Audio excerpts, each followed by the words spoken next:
porque dele, por ele e para ele são todas as coisas.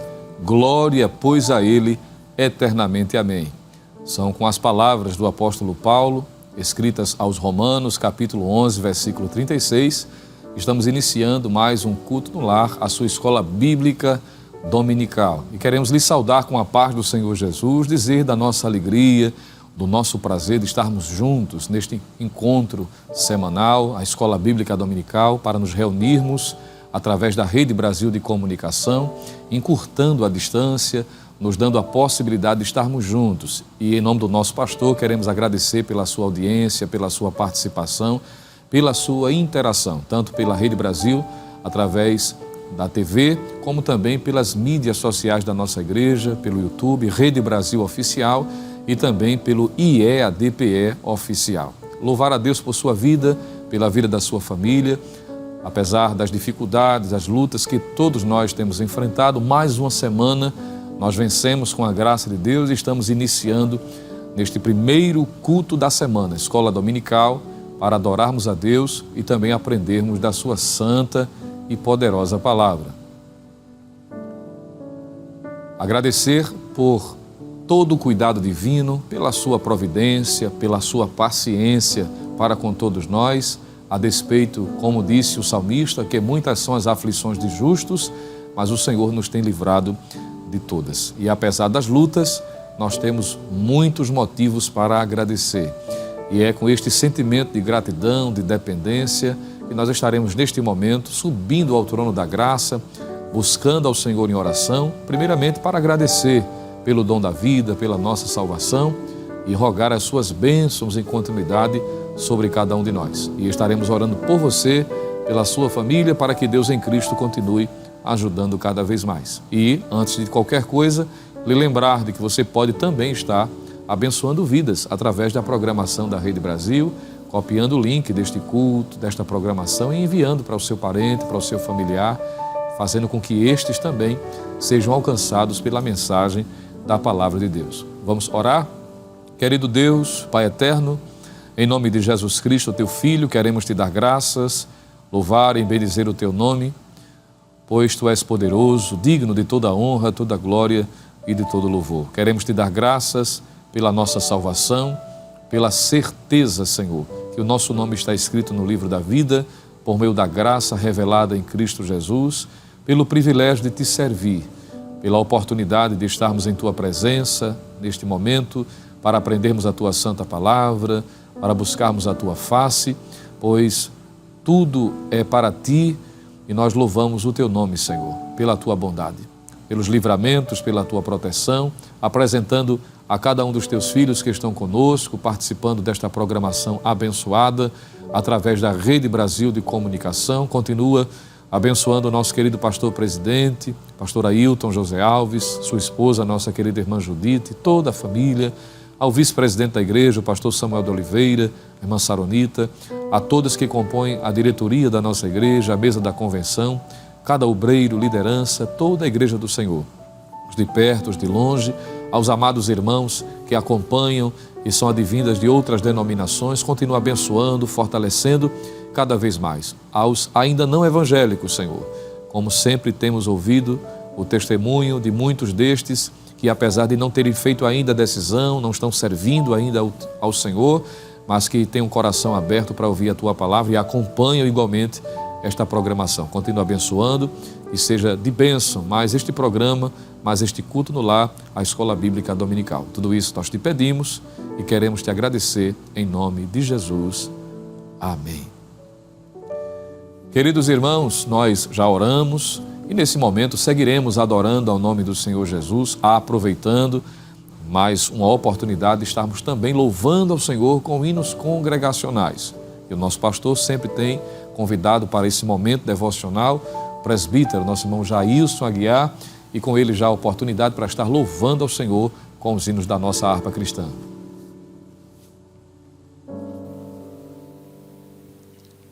Saúdo a todos na paz bendita de Jesus Cristo.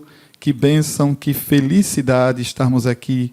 Vamos louvar ao Senhor, assim como nos foi autorizado, Agradecemos ao escalado desta manhã pela oportunidade, também ao nosso pastor presidente. Vamos louvar ao Senhor com muita alegria, amados. São os hinos sugeridos na nossa lição da escola dominical, formando assim um grande coral. Hino de número 33, com tua mão segura bem a minha. Glória a Deus. É uma oração.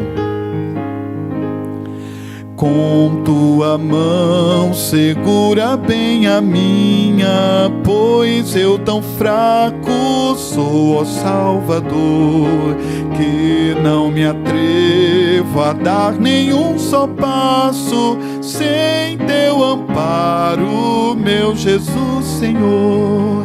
Com tua mão segura bem a minha, e mais unido a ti, Jesus. Oh, traze-me que nunca me desvie de ti, Senhor, a minha vida e luz. Com tua mão segura bem a minha, e pelo mundo alegre o seguirei, mesmo onde as sombras caem mais escuras, teu rosto vendo nada temerei.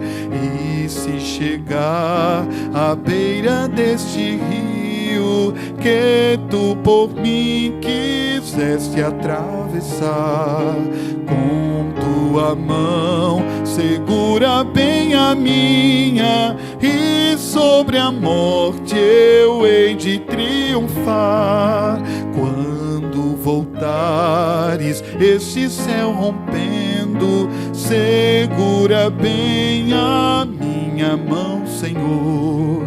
E meu Jesus, ó, leva-me contigo para onde eu goze teu eterno amor. Aleluia, glória a Deus. Quando estamos nas mãos do Senhor, estamos firmes. Aleluia.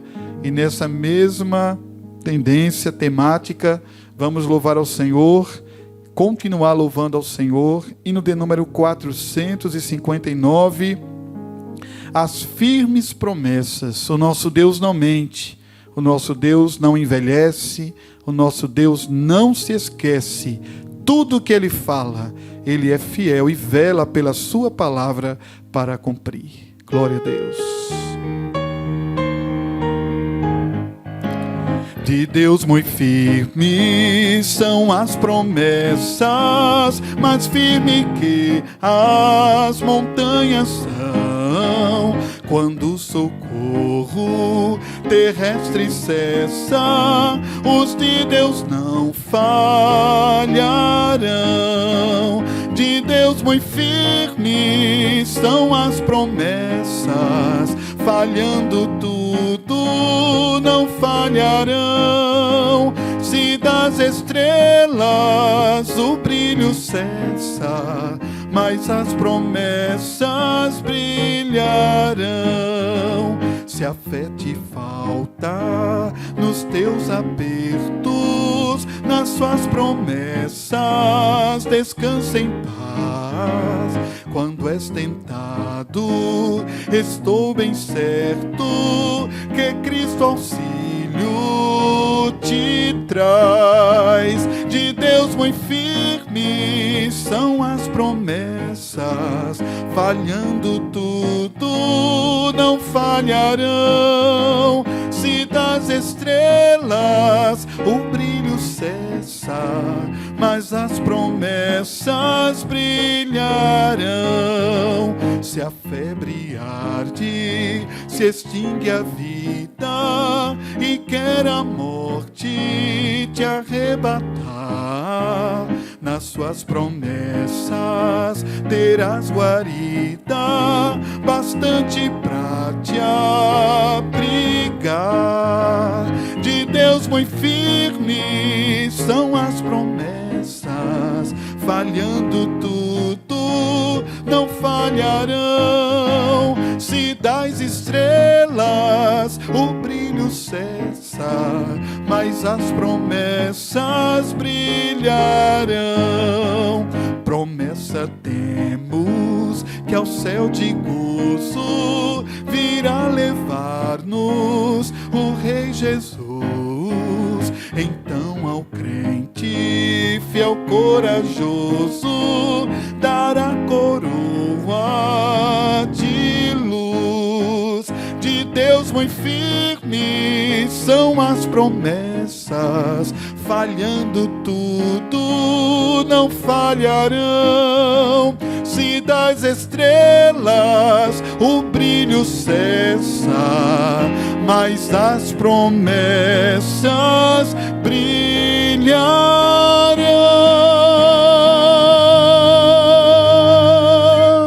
Amém. Glória a Deus.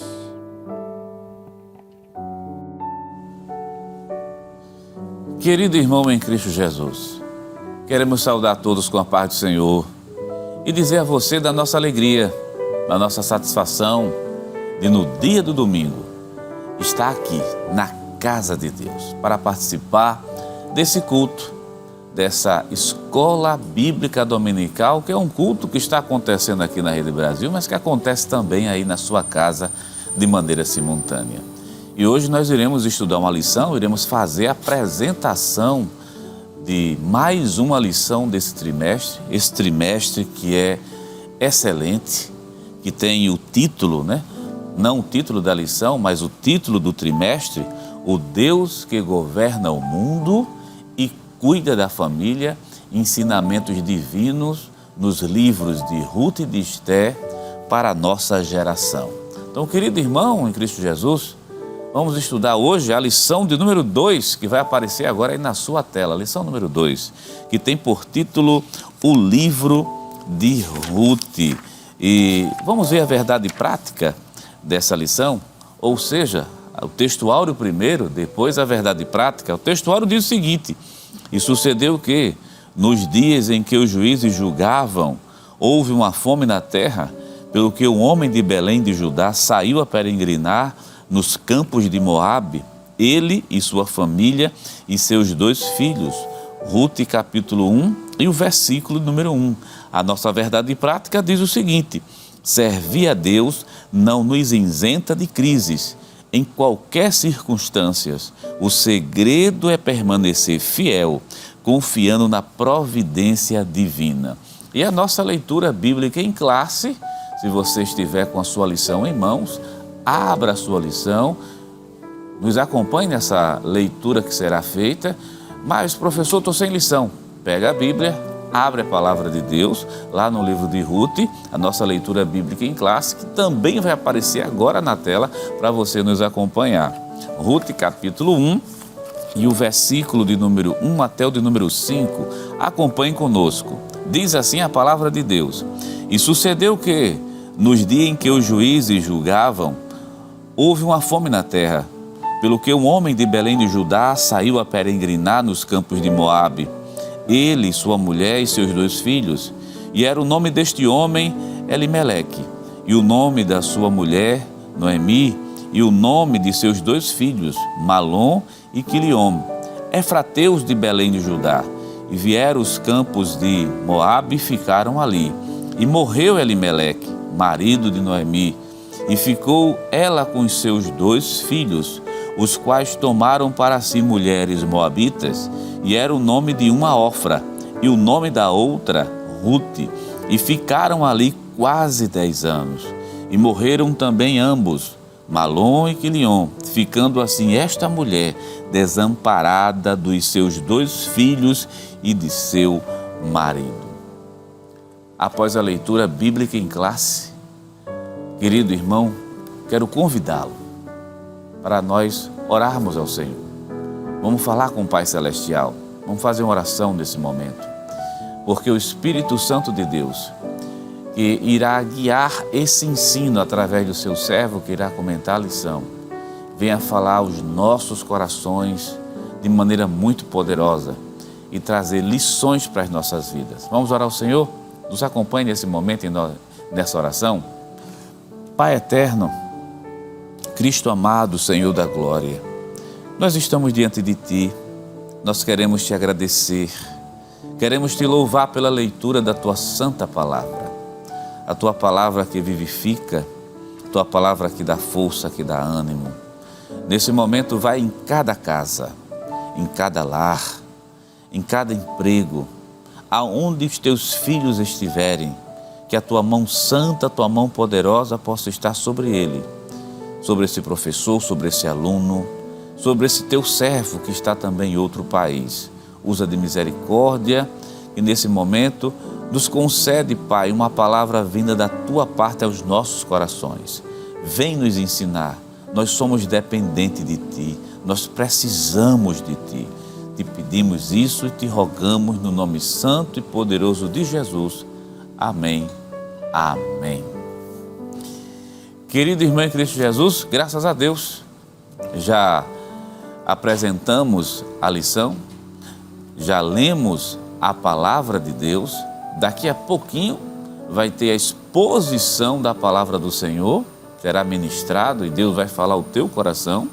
Mas eu também quero lhe lembrar, como a escola bíblica dominical é um culto, o culto tem louvor, o culto tem a adoração, tem a exposição, tem a leitura da palavra de Deus, mas também no culto tem um momento muito alto, um momento bom, que é o momento dos dízimos e das ofertas. E deixa eu só lhe lembrar que dizimar, ofertar, não é uma simples obrigação, é um ato de adoração. É quando a gente adora a Deus através das nossas posses, daquilo que Deus coloca em nossos corações, coloca em nossas mãos, né? E reflete justamente a alegria do nosso coração. Então, a oferta parte de um coração voluntário, de um coração alegre, de um coração adorador. E eu quero, nesse momento, ler um texto bíblico com você que resume tudo isso. Só para lembrar que os dízimos e as ofertas, desde o Antigo ao Novo Testamento, são verdades principais nas Escrituras Sagradas que precisam ser sempre vividas, sempre lembradas. Não é uma questão simplesmente de caráter denominacional, é bíblico, é doutrinário. Gênesis, abra sua Bíblia comigo em Gênesis capítulo 28 e o versículo de número 18 até o número 22. Para ganhar tempo, eu vou ler o versículo 22. Diz assim: e esta pedra que tem um posto por coluna será a casa de Deus, e de tudo quanto me deres, certamente te darei o dízimo. Livro de Gênesis, logo no início da Bíblia Sagrada, no primeiro livro, isto vai até o Novo Testamento, onde o dízimo é doutrinário, mas é um ato de adoração. É doutrinário, mas parte de um coração voluntário. Se você pode fazer, meu querido, faça com amor, faça com alegria, faça com satisfação. E a Igreja Evangélica Assembleia de Deus, aqui no estado de Pernambuco, pensando em você que está em outro país, você que está em outra cidade, você que por algum motivo não pode vir ao templo, mas quer adorar a Deus também através de suas posses. Vai aparecer agora aí na tela o Pix, a chave do Pix, que é justamente o CNPJ da igreja, 10.632.404, ao contrário, dígito de número 51, está no nome da Igreja Evangélica Assembleia de Deus em Pernambuco. E além da chave do Pix, está sendo disponibilizado aqui ao meu lado algumas contas, que são contas de bancos muito conhecidos entre nós e são contas da igreja. Se você pode fazer e quer fazer, faça com muito amor, faça com dedicação. Vamos orar nesse momento? Eu quero convidar você para orar para que Deus abençoe o seu povo na face da terra. Vamos fazer uma oração de agradecimento pelo pão que chega às nossas mesas. Vamos, nesse momento, incluir nessa oração também aquela pessoa que está desempregado, que está precisando de uma porta de emprego. Deus tudo pode fazer. Vamos orar ao Senhor? Nos acompanhe, onde você estiver. Cristo amado, Deus da glória, Rei maravilhoso, recebe nossa adoração, recebe nosso louvor, recebe nossa gratidão, que se faz nesse momento se revelar através dos nossos dízimos, das nossas ofertas. Senhor meu Deus, recebe a nossa gratidão. E Cristo amado, Deus da glória, abre uma porta de trabalho para teu filho que está desempregado, que nesse momento está de cabeça baixa, pedindo uma intervenção tua. Tu podes fazer tudo e todas as coisas. Usa de misericórdia, recebe a nossa adoração. Isso nós te pedimos no nome santo e poderoso de Jesus. Amém. Amém. Meu amado irmão em Cristo Jesus, o Senhor continua conosco aqui na Rede Brasil, e vamos ouvir agora, com a permissão do nosso evangelista Jonathan Lucena, o presbítero Jailson Aguiar. Ele está aqui conosco, vai adorar a Deus através de um hino. E você continua conosco aqui na Rede Brasil. Vamos adorar o Senhor, que daqui a alguns minutinhos a palavra de Deus será apresentada, será esboçada, e Deus tem uma palavra para o teu coração.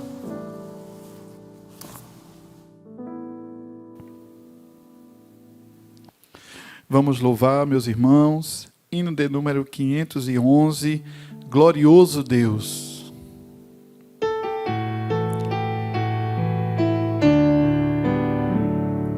Glorioso Deus, que estás no céu,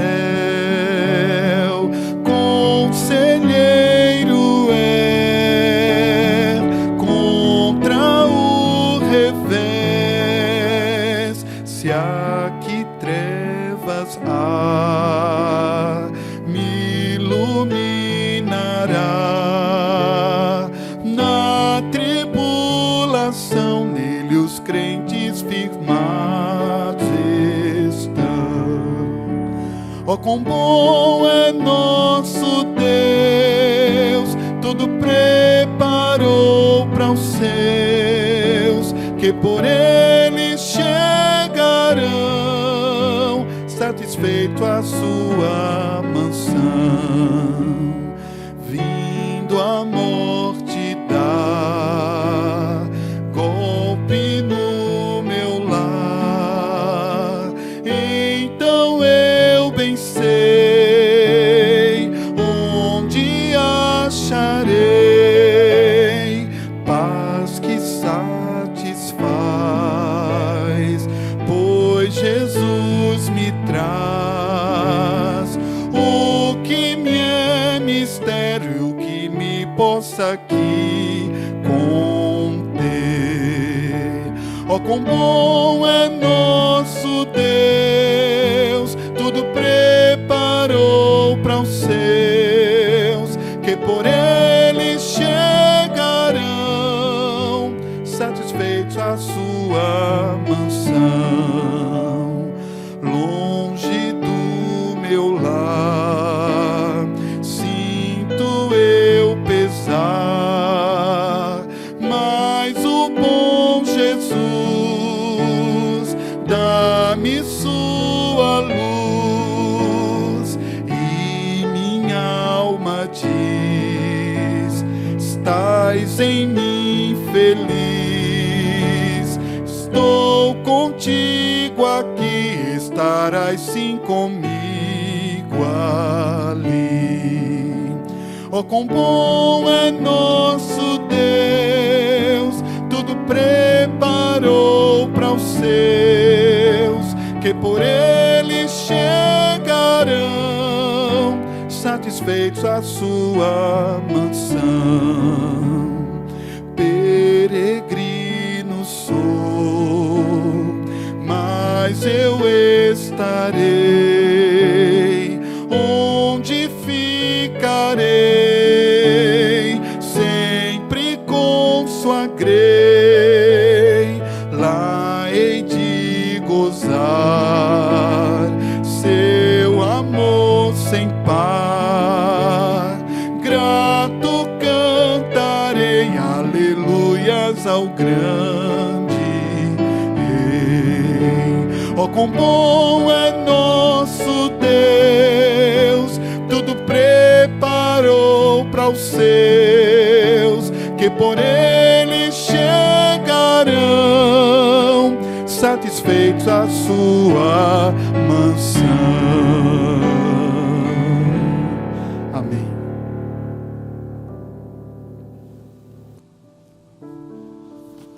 Glória a Deus. Que bênção estarmos na presença do Senhor nosso Deus, agradecidos por sua bondade e sua graça, pedindo-lhe que Deus continue nos ajudando, nos fortalecendo também neste momento tão singular, tão especial, em que estaremos adorando a Deus, claro, meditando em sua santa e poderosa palavra.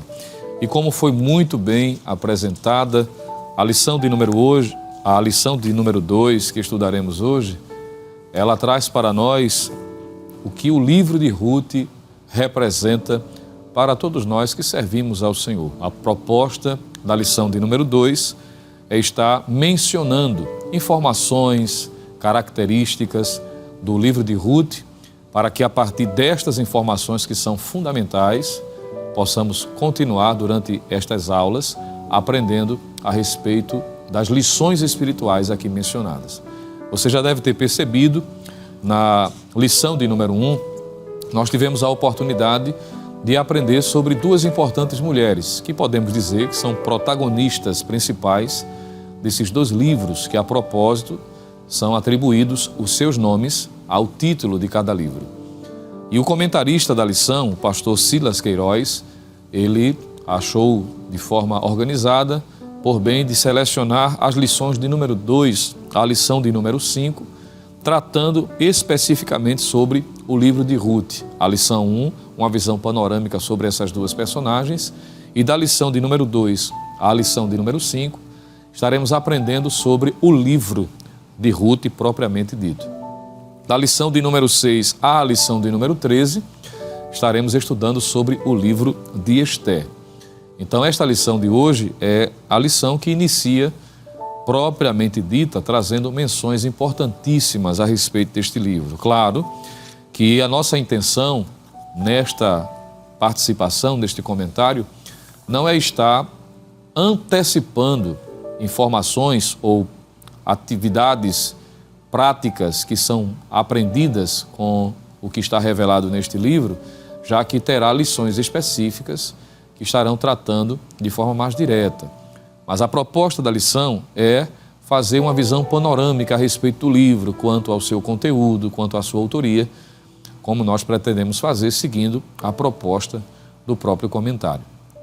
De modo que, se você está com a sua lição em mãos ou acompanhando aí em tela, você vai perceber, por exemplo, que já na verdade prática da nossa lição, já que o tema hoje é o livro de Ruth, o comentarista ele menciona, é uma espécie de resumo, não é? A verdade prática, ela traz a ideia de um resumo do que se propõe a aprender pelo comentário desta lição. A verdade prática nos lembra de que servir a Deus não nos isenta de crises. Em qualquer circunstância, o segredo é permanecer fiel, confiando na providência divina. Então perceba que já pela apresentação desta verdade prática, que é o objetivo principal do que o comentarista se propõe a trazer como propósito, não é? Para trazer uma praticidade. É lembrar de que em meio às circunstâncias adversas, devemos permanecer fiel, crendo na providência divina, uma vez que o livro de Ruth nos ensina de que servir a Deus não nos torna imunes, ilesos às dificuldades. Quando nós iniciamos a leitura desta lição, utilizando do que está de forma organizada nos tópicos 1, 2 e 3, perceba que, primeiramente, o comentarista nos traz a lembrança, a organização do livro. São informações fundamentais, claro, até certo ponto técnicas, para melhor entendimento. E, claro, que, naturalmente, a nossa intenção na escola bíblica dominical, ela possui essa característica de ser muito prática, mas que para que possamos chegar a essa praticidade, é importante palmilhar um caminho de informações que vão facilitar o entendimento e a praticidade das lições aqui reveladas. Então, quando o escritor coloca a organização do livro, por exemplo, na Bíblia hebraica, como é que este livro ele está organizado como ele é mencionado na Bíblia hebraica, melhor dizendo. Por que dizemos na Bíblia hebraica? Porque você sabe que na Bíblia hebraica, ou a Bíblia dos judeus, no Antigo Testamento, a forma como os livros estão elaborados, organizados, foge um pouco à ordem que nós utilizamos na Bíblia hoje. Por exemplo, observe aí na sua lição. O livro de Ruth, ele pertence à terceira divisão ou seção do que é chamado de Tanar. Isso está aí no tópico 1, no ponto 1 da nossa lição. A Bíblia hebraica, que é composta apenas por 2 livros do Antigo Testamento da Bíblia cristã. Essa terceira seção é chamada Ketuvim, ou hagiógrafos ou agiógrafos, usando a forma aportuguesada. A primeira seção é a Torá, que é o Pentateuco, e a segunda é a Neviim, que são os profetas, conforme o próprio Senhor Jesus faz menção lá em Lucas, capítulo 24, versículo 44, quando ele apresenta a divisão que geralmente se tinha o entendimento pelos judeus. Dentre os escritos, que são 11 livros, estão os que são mencionados, designados como Megilot, que são 5 rolos, livros curtos que eram lidos publicamente nas festas judaicas anuais. E estes livros são Cântico dos Cânticos, Ruth, Lamentações, Eclesiastes e Esther. Esses livros eram lidos respectivamente nessas festas principais judaicas que marcavam o calendário anual daquela nação. E em função de narrar fatos ocorridos durante a colheita, exatamente o livro de Ruth era tradicionalmente feita durante o Shavuot, ou seja, a festa de Pentecostes, a festa da colheita.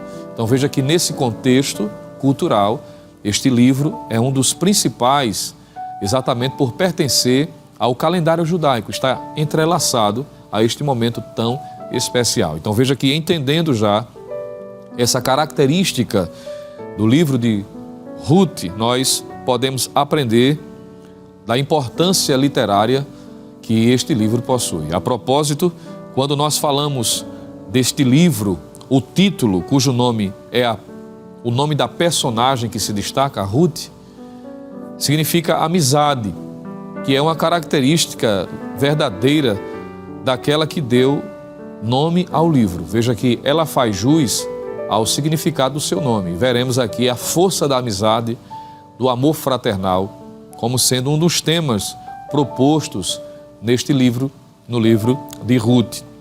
A propósito, é interessante notar, como curiosidade, que o livro de Ruth é um dos livros bíblicos que levam o nome de uma mulher. Exatamente os 2 livros que serão estudados durante este trimestre. O livro de Ruth e o livro de Esther. E esta mulher se destaca exatamente como sendo um canal de bênção para aqueles que estão à sua volta. Quanto à autoria deste livro, existem algumas formas de se pensar, por exemplo, de se atribuir a autoria. A maioria dos estudiosos entendem de que esse livro teria sido escrito pelo próprio profeta Samuel. A propósito, um teólogo chamado Leon Morris, ele diz de forma afirmativa que o estilo literário e linguístico deste livro se assemelha muito aos escritos por Samuel, 1º e 2º Samuel, propriamente dito. Então, há quem diga, embora que isso não seja necessariamente tão importante, o texto em si não faz alusão de forma direta, porque o propósito de Deus não era destacar o escritor do livro, mas, sobretudo, a esfera de atuação e, acima de qualquer coisa, a ação providencial de Deus através de uma mulher, através de uma família.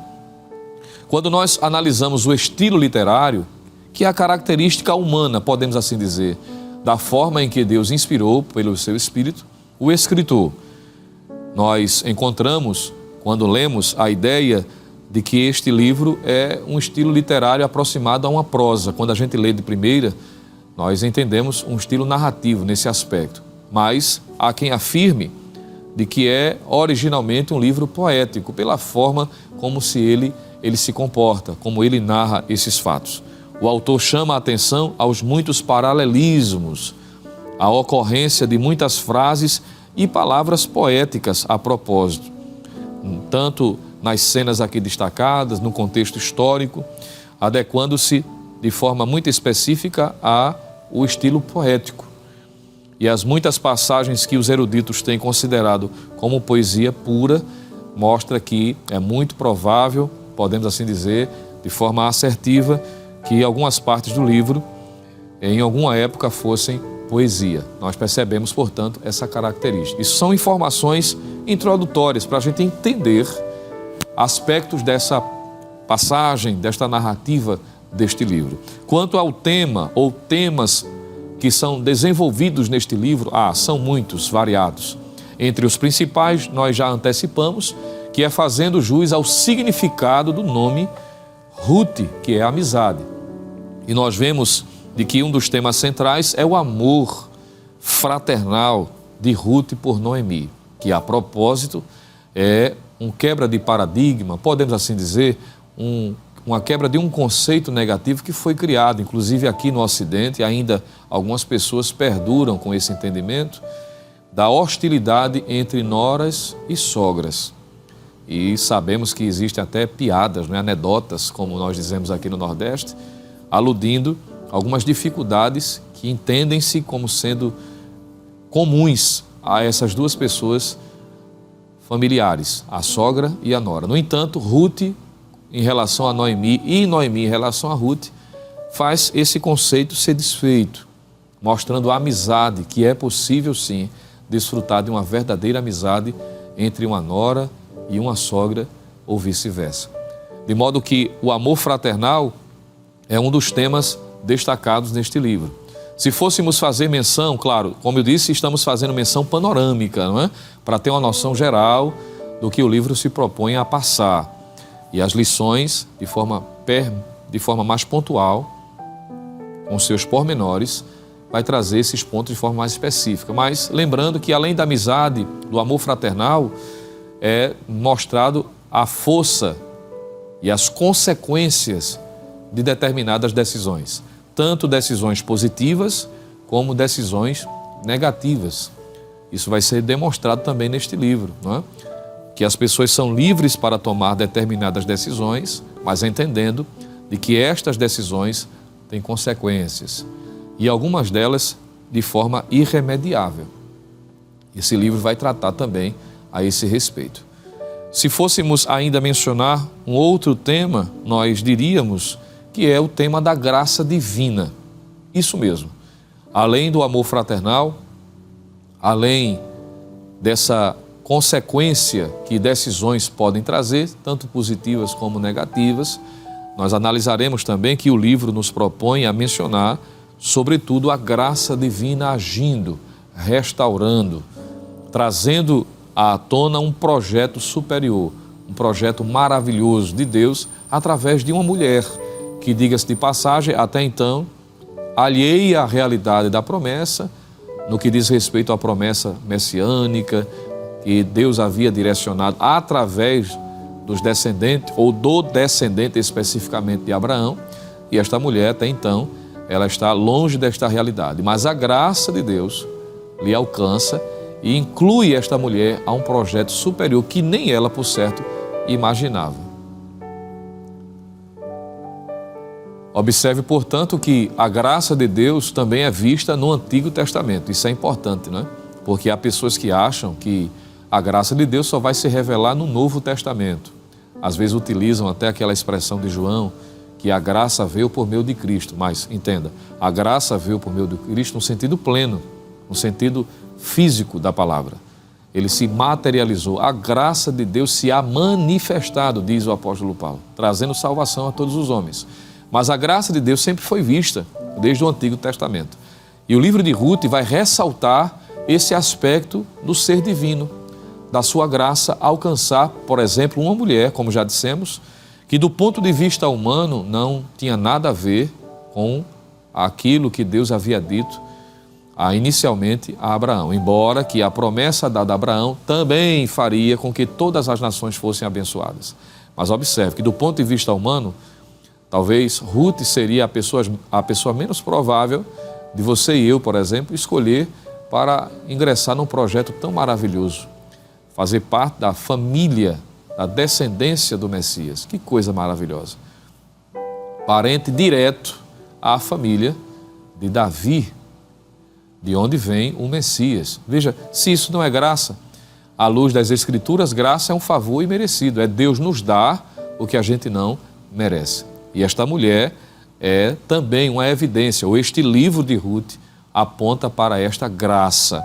Graça que inclui pessoas que, do ponto de vista humano, estão fora de uma realidade espiritual, talvez não até mencionadas na mente de algumas pessoas para determinadas atividades, mas que no coração de Deus Ele é poderoso para incluir. Eu aproveito para abrir aqui um parêntese, de forma muito prática, lembrar de que, entendendo que esse é um assunto que vai estar percorrendo todo o livro de Ruth, dizer de que Deus é especialista em revelar sua graça, principalmente para pessoas menos favorecidas, desprezadas, que do ponto de vista humano, talvez numa relação que alguém viesse a fazer, o seu nome talvez nem estivesse lá, não estaria na prateleira de cima, mas Deus é poderoso para se utilizar das situações mais improváveis, de pessoas improváveis, para fazer o seu nome ser engrandecido, para que todos reconheçam a sua graça e a sua soberania. É por isso que Paulo vai escrever a sua primeira carta aos Coríntios, dizendo que Deus escolheu as coisas loucas, Ele escolheu as que não são, as desprezíveis, para que no final, Paulo diz, para que todos entendam, para que todos glorifiquem, para que a glória seja única e exclusivamente de Deus. E vamos ser sinceros, quando a gente olha para esta mulher, advinda de uma família, como já vimos na lição primeira, na lição de número 1, que era ferrenhos, combatedores da nação de Israel, advindo de um pecado incestuoso, ela não tinha, do ponto de vista humano, nenhuma possibilidade de desfrutar de um projeto tão maravilhoso. Mas a graça de Deus entrou em ação. Não foi isso que Deus fez conosco? Quem éramos nós? Quem era você? Quem era eu? E a graça de Deus nos alcançou. Isso vai ser retratado também no livro de Ruth. Glória a Deus por isto. Quando nós damos sequência, um ponto de destaque deste livro também, que é importante ressaltarmos, é os 3 principais personagens do livro. E eles se caracterizam por serem responsáveis de suas obrigações para com a família.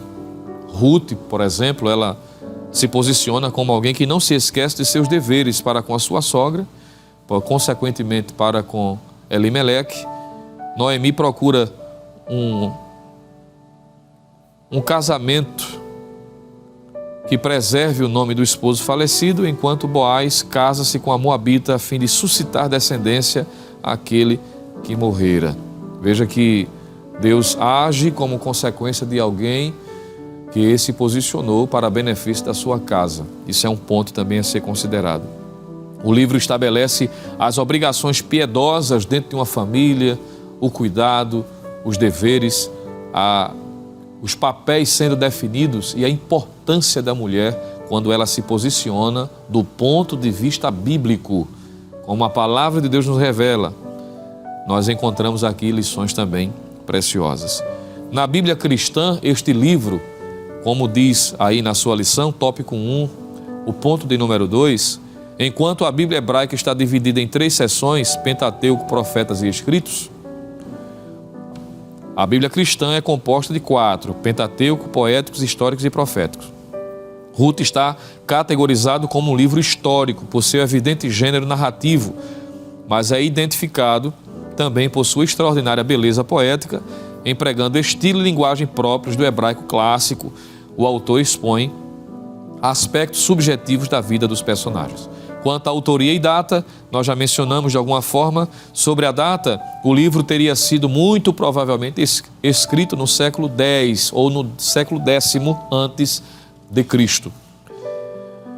Já o contexto histórico, que é um ponto aqui a considerar, isso está no tópico 2. O livro de Ruth nos menciona em que ambiente esta narrativa vai acontecer. E é importante nós mencionarmos esta verdade aqui também, lembrarmos esta informação. É que o contexto histórico inicia-se conforme está no capítulo 1, versículo 1, e você pode ler aí na sua Bíblia, está escrito assim: E sucedeu que nos dias em que os juízes julgavam, houve uma fome na terra, pelo que um homem de Belém de Judá saiu a peregrinar nos campos de Moabe, ele e sua mulher e seus 2 filhos. Veja que o escritor, ele menciona, ele situa no tempo e no espaço, de que este contexto, este cenário vai se desenvolver nos dias em que julgavam os juízes. Assim se inicia o livro de Ruth quanto à sua narrativa, situando dificuldades que esta família estava vivenciando. Dizer de que esta família viveu num período dos juízes é mostrar de que estavam vivendo momentos de dificuldade. Isso tanto do ponto de vista moral, do ponto de vista material e, consequentemente, espiritual. E se fôssemos colocar numa ordem, seria inversa: espiritual, moral e material.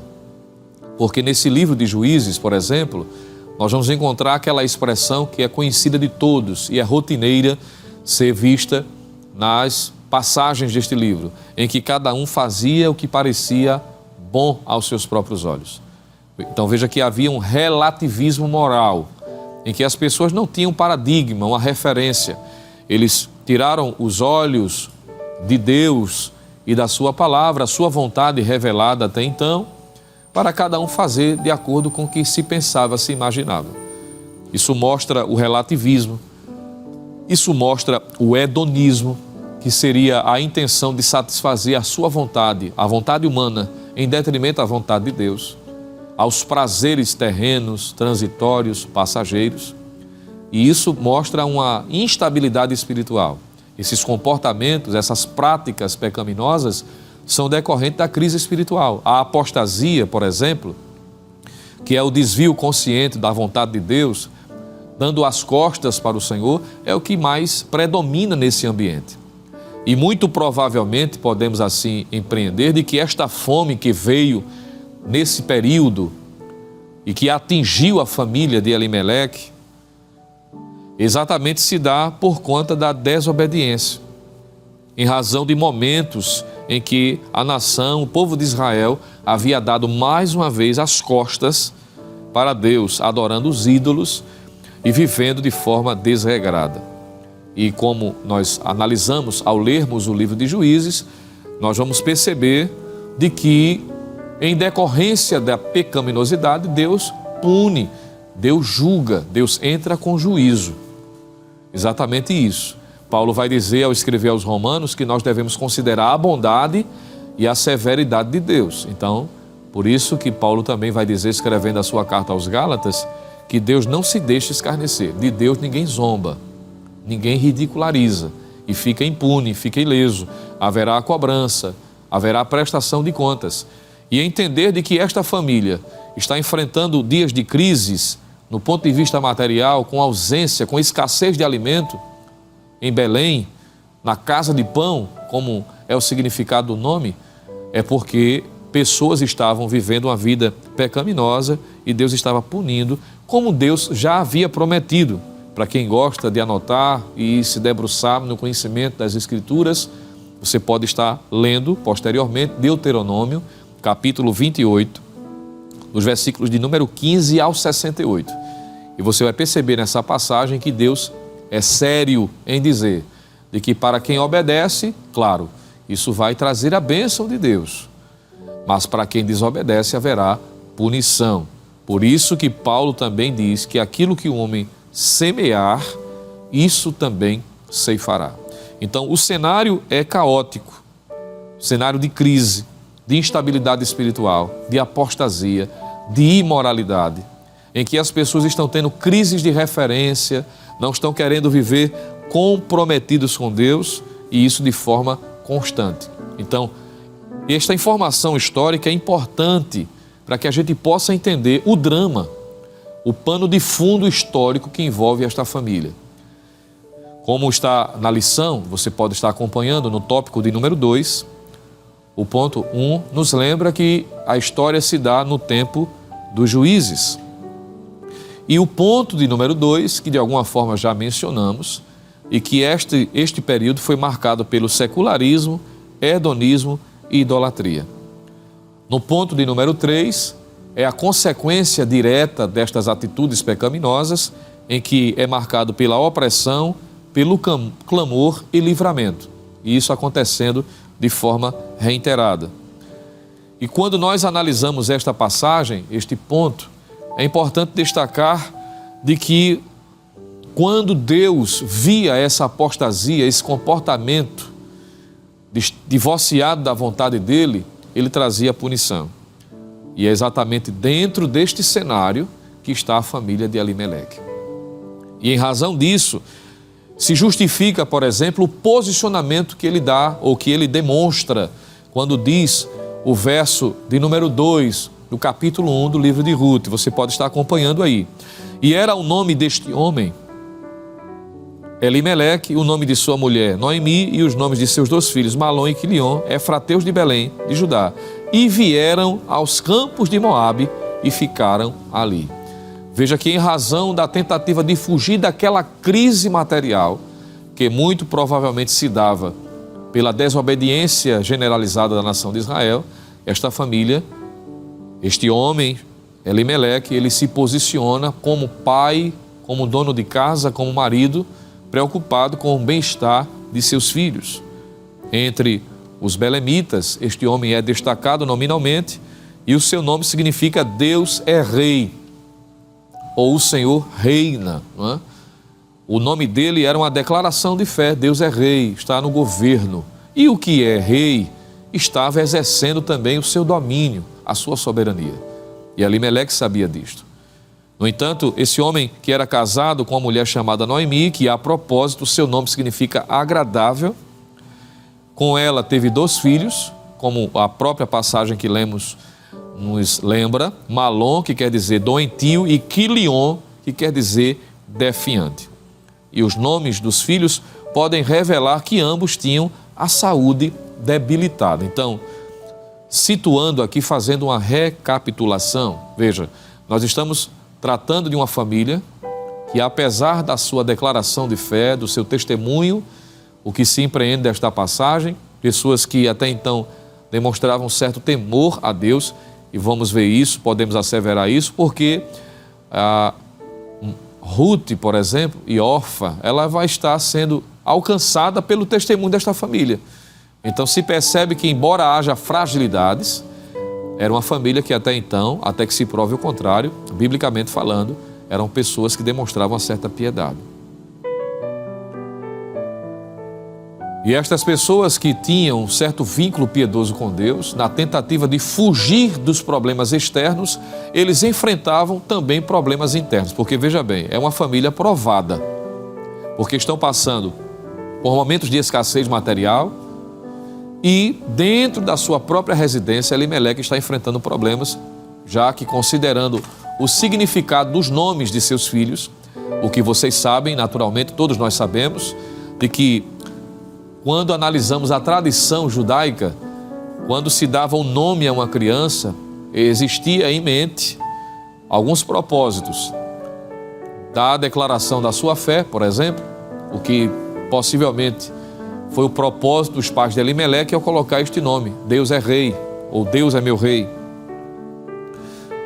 Observe que quando o judeu dava o nome também era com esse propósito, mas quando se escolhia um nome para os filhos, também poderia descrever o ambiente pelo qual ele veio ao mundo, ou uma expectativa profética. Então, considerando isso, o que é naturalmente diferente do conceito ocidental. Quando um pai, por exemplo, decide escolher o nome de seus filhos, às vezes é pela beleza, pela forma da escrita, não necessariamente pelo significado, de modo que não é demais dizer que há pessoas que às vezes têm determinados nomes que, apesar de serem bonitos, quanto à sua grafia, quanto à forma de pronunciar, mas não sabe o significado. E algumas vezes o significado do seu nome, quando se é pesquisado, a pessoa percebe, não é, que o significado é um tanto quanto diferente do que se imaginava. O meu nome, por exemplo, apesar de ser um nome bíblico, Jonathan, mas quando minha mãe colocou este nome em mim, ou escolheu para colocar este nome, ela não colocou com interesse porque era bíblico, porque significa dádiva de Deus, bênção de Deus, nada disso. Ela não sabia, ela nem crente era na época. É simplesmente porque ela achou bonito, viu uma pessoa na sua época, não é, de uma certa expressividade na sociedade, com a grafia igual ao nome que tem, e achou bonito e colocou. Não sabia ela que era o nome bíblico e que, consequentemente, tinha esse significado. Ainda bem que ela escolheu um nome bom, não é? Cujo significado é uma bênção. Já imaginou? É melhor do que colocar o nome de Judas, embora seja um nome louvor, significa louvor, mas o contexto pelo qual o nome está, não é, é um tanto quanto desagradável por conta desse cenário que está envolvido o nome, não é? Então, são nomes que biblicamente algumas pessoas evitam tendo conhecimento, mas alguns infelizmente não têm este. Mas voltando o que estou querendo destacar é que os filhos com esses significados, ou com os nomes, cujos nomes têm esse significado, mostra problemas internos. Eles tinham debilidade física. E isso é comprovado porque eles morrem de forma prematura, não é?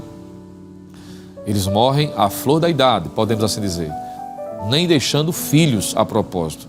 Isso mostra de que eles morrem, muito provavelmente, em razão de enfermidades. Já nasceram com debilidades físicas. E em razão disso, os pais colocaram assim os seus nomes. Veja que estão enfrentando problemas. É por isso que a verdade prática da lição nos lembra que a família que serve a Deus, ou o crente que serve ao Senhor, não está isento de enfrentar problemas. E o livro retrata esta verdade. Eles estão lutando contra problemas internos e externos. Quando seguimos a meditação deste livro, já estamos caminhando para o término da reflexão desta lição, ou do comentário desta lição. É interessante percebermos também que Elimeleque se posiciona como aquele que tem responsabilidade maior, com o propósito de trazer uma melhor condição para a sua família. Ele decide sair do lugar da crise e ir para as campinas de Moabe, ou para os campos de Moabe, com o propósito de manter a estabilidade da sua família. O sentimento é genuíno, o sentimento é louvável, preocupação com a família. Olha, qual é o pai em sã consciência e que não tem o desejo protetivo? É sua responsabilidade, isso é um papel definido de Deus através da sua palavra para o homem no lar. Cuidar, manter, preservar, com o auxílio da esposa, obviamente, mas entendendo que a responsabilidade maior é dele. E Elimeleque sente o peso desta responsabilidade e decide sair da região de crise para ir para o que ele poderia entender, obviamente, como sendo um lugar melhor. Só que o que é intrigante, o que é curioso, é que ele toma esta decisão e você não vê em momento nenhum ele orando. Pelo menos a Bíblia não mostra. E me permita aqui abrir um parêntese, porque isso é uma praticidade. Veja que a partir das informações do livro, dessas suas características de forma panorâmica, nós estamos trazendo já a aplicabilidade, porque a palavra de Deus é viva e eficaz. E Paulo diz que tudo foi escrito, tudo que dantes foi escrito para o nosso ensino foi escrito. Então, quando nós entendemos esta verdade, que salta aos nossos olhos, nós vamos perceber de que Elimeleque não ora. E isso é perigoso. A intenção de proteger a família, de trazer estabilidade, melhoria, isso é louvável. Nós devemos nutrir isso em nosso coração. No que depender de nós, temos que fazer desta forma. Contanto que façamos isto, quanto a determinadas decisões que entendemos que podem trazer benefícios, melhorias, se estivermos direcionados por Deus. E Deus é o mais interessado no bem-estar da família. Eu vou repetir isto. Deus é o mais interessado no bem-estar da nossa família. E como um Pai celestial que é, naturalmente ele vai entender a angústia, o sofrimento, a preocupação, a inquietação de um pai que deseja, não é, trazer o melhor conforto para dentro da sua casa, de uma mãe que auxilia o seu marido, não é, que está ali exercendo um papel bíblico do que a mulher representa para dentro do lar, uma edificadora, como diz o livro dos Provérbios. É natural. Mas Deus é o mais interessado. E aquilo que aparentemente parece ser benéfico pode não estar em harmonia com a vontade de Deus. E é por isso que, como servos do Senhor, como crentes, nós devemos orar. E eu entendo, à luz da Bíblia, de que para tomarmos decisões temos que estar fundamentado na palavra de Deus. É possível que eu esteja falando para alguém neste momento que está acompanhando esta meditação e esteja preocupado com algumas coisas, inquieto. Surgiu uma proposta, talvez aparentemente de uma melhoria, uma promoção, uma mudança.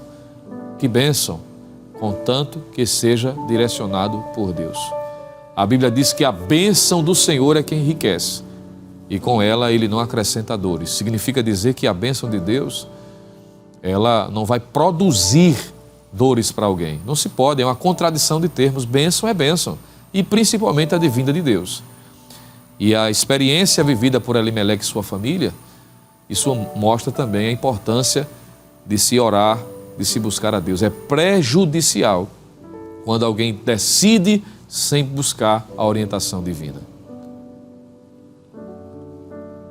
Você lembra de Josué, quando na travessia, conduzindo o povo até a terra prometida, ele foi enganado por uma nação, por uma família que se vestiu como que vivendo distante para enganá-lo. E ele, no entusiasmo, no afã das batalhas, vitórias alcançadas, ele faz uma aliança sem procurar o conselho divino.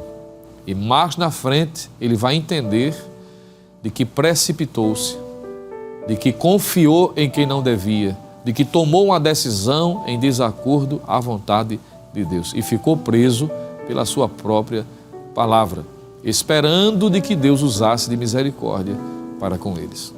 E depois não tinha mais como remediar. É por isso que há decisões que precisam ser subordinadas à vontade de Deus. O livro também trata sobre isto. Tenhamos cuidado. Há uma decisão a ser tomada esta semana.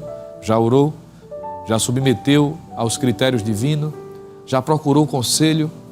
Já conversou com a família?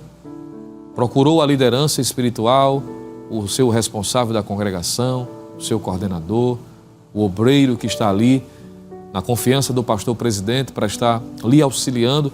Ele está lá instituído para isto também.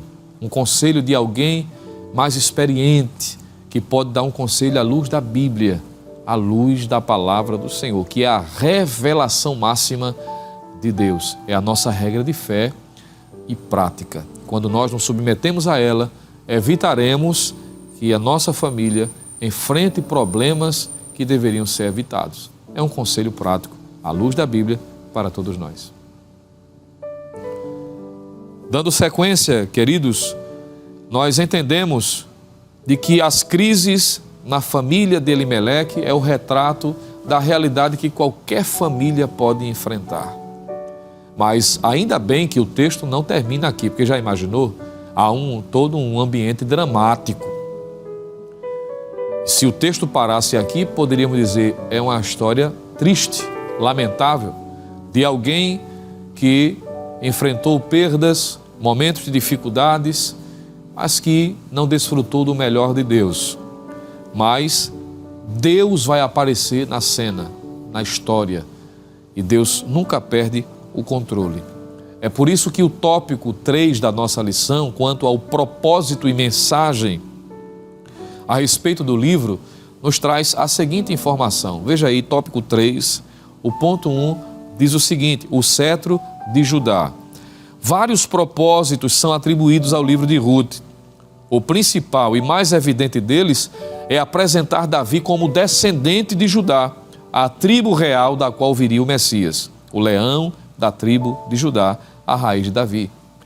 Gênesis 49:10 diz: o cetro não se arredará de Judá, nem o legislador dentre seus pés, até que venha Siló, e a ele se congregarão os povos.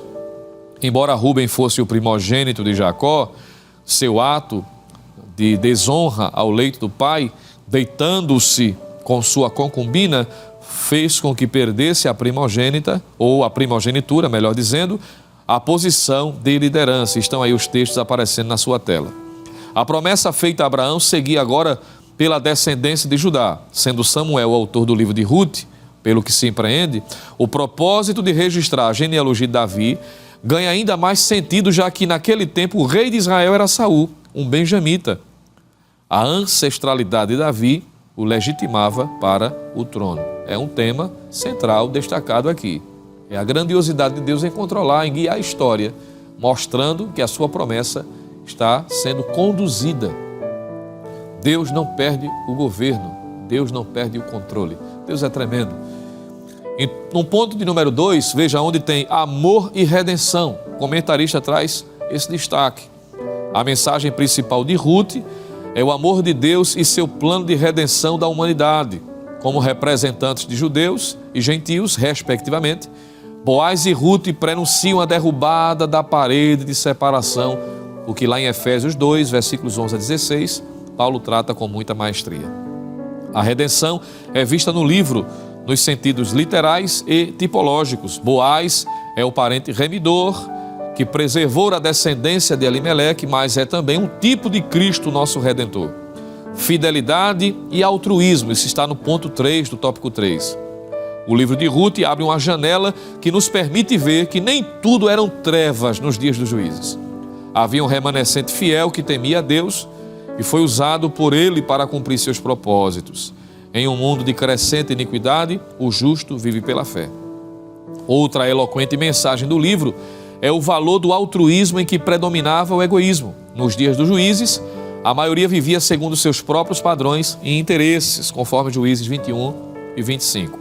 Noemi e Ruth, no entanto, destoaram dessa máxima individualista.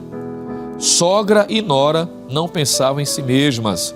O amor, diz Paulo em 1 Coríntios 13 e 5, não é egoísta. Então veja aqui lições maravilhosas, né? É a condução de Deus na história. E o livro, que começa com 3 funerais, a morte de Elimeleque, Malom e Quilion, termina com um casamento. A Bíblia diz que é melhor o fim das coisas do que o princípio delas. Ainda que o início fosse obscuro, mas a providência divina, que é um tema em destaque também neste livro, aparece. Deus mostra a sua superioridade. Que coisa tremenda. Mostra-se o Senhor interessado em restaurar a família. Percebe que Deus é o mais interessado no bem-estar da família? Veja a forma como o livro vai terminar, narrando festa, alegria, nascimento de uma criança, que é um divisor de águas na história daquela família. Tudo isto por causa da decisão humilde, obediente, de fidelidade de uma mulher chamada Ruth, que por amor a Deus e ao próximo, ela é honrada pelo Senhor. O livro, portanto, trata de todo este cenário, mostrando a grandiosidade de Deus. E como Deus é especialista, eu quero dizer nesta oportunidade que não há nada perdido. Talvez você esteja vivenciando momentos de perdas, de crises, de adversidades semelhantes aos problemas vividos por Elimeleque, Noemi e, consequentemente, a própria Ruth. Talvez a dificuldade que você esteja vivenciando bem pode ser caracterizada por estas circunstâncias que esta família vivenciou. Mas se Deus pôde trazer mudança, restauração, alegria, esperança, um novo rumo, mudança de ambiente, de contexto, de circunstância, Deus também pode fazer isto em sua vida. Deus também pode fazer isto na vida da sua família. Se nós continuarmos nos posicionando como Ruth se posicionou. Está aqui o exemplo de uma mulher decidida, mas não nesses termos que são utilizados aí afora, mas alguém que se posiciona fielmente, com submissão a Deus e a sua palavra, que coloca o amor fraternal acima da sua própria conveniência, disposta a não permitir que a sua vida seja totalmente destruída da sua família. Ela não cruza os braços esperando passivamente a derrota, ela se posiciona. Quando ela diz à sua sogra, o teu povo é meu povo, o teu Deus é o meu Deus, essa expressão ela é marcada por um sentimento de convicção, de certeza, de que Deus está no controle de todas as coisas. E Deus é especialista. Deus pode restaurar. Você crê nisso? Assim como Deus fez no Antigo Testamento, ora, Ele faz também no Novo. Você percebe o interesse de Cristo em agir na família? Quando nós analisamos a narrativa do Evangelho escrito por João, quando Jesus inicia o seu ministério terreno, é dentro de um ambiente familiar. Ele opera um milagre em uma festa de casamento, dando a devida atenção a uma família. Consequentemente, ora, o texto de João finaliza mostrando que um dos últimos milagres de Jesus foi dentro de um ambiente familiar, onde ele ressuscita um morto que há 4 dias estava sepultado. Quem era ele? Lázaro. Também dentro de um ambiente familiar. O que Deus está ensinando para nós? Através do livro de Ruth, que é o reflexo de toda a verdade central da Bíblia, de que Deus é poderoso para restaurar. A graça de Deus é poderosa. A misericórdia do Senhor é a razão de nós não sermos consumidos. Ainda há jeito, ainda há esperança para restaurar, para mudar. Independente da forma como se iniciou a história, Deus é poderoso para mudar o curso, contanto que nós nos posicionemos, continuemos com fidelidade, servindo ao Senhor com alegria. Louvamos a Deus pela sua vida, pela vida da sua família, pela sua participação, pela sua audiência, e queremos agradecer por estarmos juntos em mais um culto do lar, a sua escola bíblica dominical. Nosso culto desta manhã de domingo já está finalizando-se. Estaremos orando, pedindo a bênção de Deus em continuidade sobre sua vida, mas lembrando que a programação segue-se da Rede Brasil e você continuará sendo abençoado pela graça de Deus. Mas guardemos esta mensagem maravilhosa de Deus para nós. Deus é poderoso para restaurar e com certeza Ele fará isto em sua vida se você continuar crendo. Vamos orar? Querido Deus e eterno Pai, em nome de Jesus Cristo, teu Filho, queremos te agradecer por tua bondade, pelo teu cuidado, por tua infinita misericórdia. Queremos te apresentar aos teus servos que estiveram conosco, participando desta programação abençoada, rendendo-te, ó Deus, o culto racional, que é a escola bíblica dominical. A despeito da condição de hoje excepcionalmente não estar no templo, ou em razão de uma enfermidade, ou de outra atividade que impediu de o teu servo e tua filha estar na igreja presencialmente, mas estão recebendo o ensino da tua palavra. E como a tua palavra é poderosa. Poderosa para alegrar o coração, poderosa para encher de esperança, para fortalecer o cansado, multiplicar o ânimo daquele que não tem mais nenhum vigor, daqueles que estão sendo tentados a desistir da sua própria casa, da sua própria família. Talvez, Senhor, nesta oportunidade há pessoas em lágrimas, porque estão sofrendo perdas, em que pessoas estão trazendo desgosto, preocupações, mas Tu és poderoso, Senhor. A Tua graça, ela é poderosa para alcançar. Quebra os laços de Satanás, as investidas do maligno, usa de bondade e que através da Tua filha, através do Teu filho, Tu entres com salvação na vida daquelas pessoas que precisam ainda ser alcançadas, que elas possam abrir o coração para Ti, para que haja restauração de vida. Assim nós te pedimos e te agradecemos em nome de Jesus. Amém. Queridos, só nos resta agradecer e, em nome do nosso pastor presidente, louvar a Deus por sua vida e lhe convidar para que na próxima semana, se Deus permitir, estejamos juntos em mais um culto no lar, a sua escola bíblica dominical. Que Deus continue abençoando sua vida e que a graça do nosso Senhor e Salvador Jesus Cristo, o amor de Deus, o nosso eterno Pai, a comunhão e as divinas consolações do Santo Espírito seja sobre você e sobre sua família, desde agora e para todo sempre. Amém.